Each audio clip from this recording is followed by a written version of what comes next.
বেশিরভাগ না। এইগুলা করে তো আপনারা রাজাকারের পরিচয় দিতেছেন, বুঝছেন বাংলা কথা? এগুলো তো মন্ত্রী মিনিস্টার কি কার? এটা তো মন্ত্রীদের জিনিস, মসজিদের জিনিস।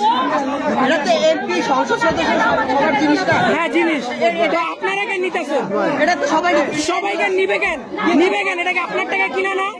এটা ভাই পরবর্তী যে সরকার আসবে তাদের বসার সিট ভাই, এটা তো বুঝতে হবে। এটা আমার টাকা, যেটা আমি ফেরত নিয়ে যাবেন কেন? আপনি কয় টাকা দিচ্ছেন এর পিছনে?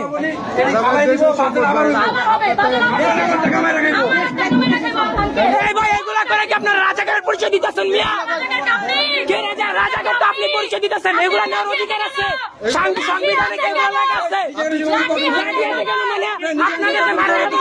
আপনি কেন এগুলো নিতেছেন?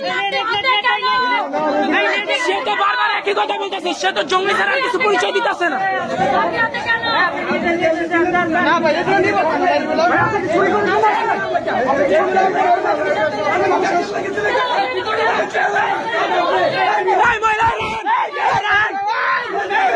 তোরা কই গেলি?